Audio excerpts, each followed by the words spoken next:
तो सबसे पहले जो बेहद खास पैनल हमारे साथ जुड़ रहा है उसका परिचय मैं आपसे करा दूं। हमारे साथ हैं डॉक्टर हितेश वाजपेयी, ये बीजेपी के वरिष्ठ नेता हैं। डॉक्टर वाजपेयी का स्वागत। दूसरे मेहमान जेपी धनोपिया, ये कांग्रेस के वरिष्ठ नेता हैं, धनोपिया जी का भी स्वागत है। और तीसरे मेहमान मनीष दीक्षित, ये बहुत अच्छे जर्नलिस्ट हैं, अच्छे राजनीतिक विश्लेषक भी हैं। मनीष जी का भी स्वागत है। शुरुआत डॉक्टर वाजपेयी से कर लेते हैं क्योंकि आज का मुद्दा उन्हीं की पार्टी का दिया हुआ है। डॉक्टर वाजपेयी, ये 24 सीटों पर अलग अलग घोषणा पत्र, ये क्या वजह है? आपको लगता है कि ज्यादा अपीलिंग होगा वहां के वोटर के लिए?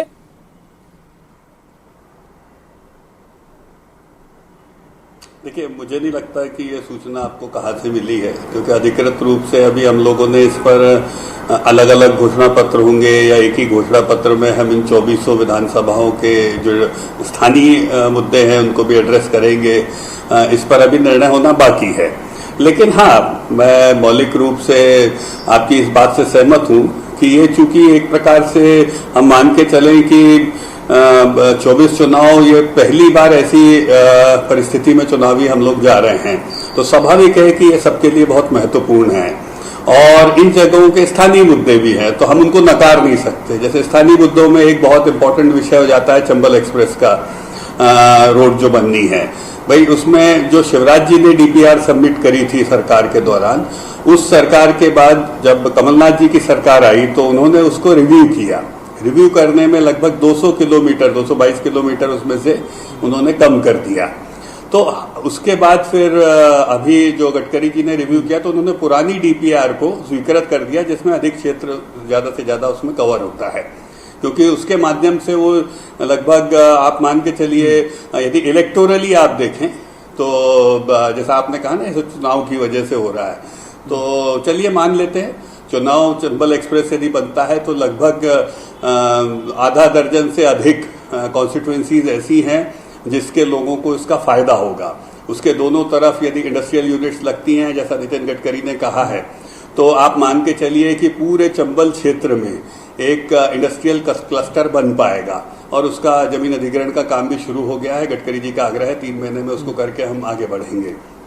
तो स्वाभाविक है कि यदि राजनीतिक दल लोगों के हितकारी विषय स्थानीय स्तर पर हो, चाहे प्रादेशिक हो या राष्ट्रीय हो, उनको लेकर लोगों के लिए काम करते हैं, तो यही तो शायद लोकतंत्र में होना चाहिए। तो मैं नहीं समझता कि उसको बहुत सरकाजम से देखा जाना चाहिए। लोकतंत्र अभी इसमें सप्लीमेंटरी लेके आऊंगा डॉक्टर वाजपेयी, अगली बार जब आऊंगा तो सप्लीमेंट्री साथ आऊंगा। पहले अभी हम रुक कर लेते हैं जेपी धनोपिया जी का। धनोपिया जी, इनका एजेंडा है, ये कह रहे हैं भाई डेवलपमेंट को लेके अगर हम लोगों के बीच जा रहे हैं तो इसमें क्यों, क्या दिक्कत होनी चाहिए किसी को भी, और होनी भी नहीं चाहिए। लेकिन ये बात जो आप जिसको एजेंडा बनाते हैं, कांग्रेस अक्सर कहती है कि आपकी जो किसान कर्ज माफी योजना इन्होंने बंद कर दी, ये आप आरोप लगाते हैं। आप कहते हैं कि आपने बिजली बिल माफ किए थे, अब आखिर आज उनने फिर से शुरू कर दिया। तो ये ऐसे आपके लिए चुनाव तक कोई मुद्दा छोड़ने वाले नहीं है, ऐसा लगता है? नहीं, पीपीटी जी, वास्तविकता ये है कि भारतीय जनता पार्टी घोषणा वीरों की पार्टी है। हमेशा घोषणाएं करते हैं, घोषणा पत्र बनाते हैं। जिन्होंने एक बार घोषणा पत्र में लिखा था हम किसानों के कर्जे 50,000 तक के माफ करेंगे, मालूम नहीं कहाँ चला गया। इन्होंने कहा कि हम मध्य प्रदेश के ओंकारेश्वर, उज्जैन, मैयर, यहाँ पे पवित्र शहर बनाएंगे, पता नहीं कहाँ चले गए। अन्य का हम राम वन पथगमन बनाएंगे, पता नहीं कहाँ चले गए। इनकी कोई भी घोषणा कहीं पूरी नहीं होती है।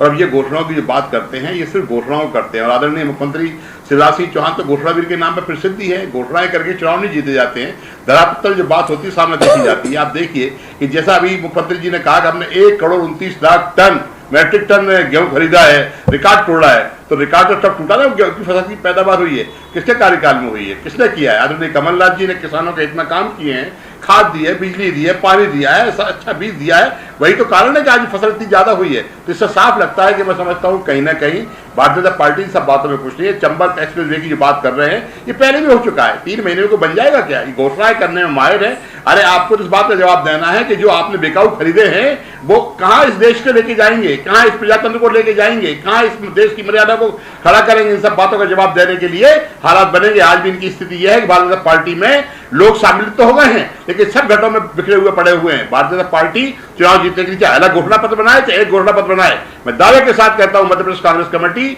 आदरणीय कमलनाथ जी के नेतृत्व में 24 की 24 सीटें जीतेगी और अब वापस सरकार में सत्ता में आएंगे।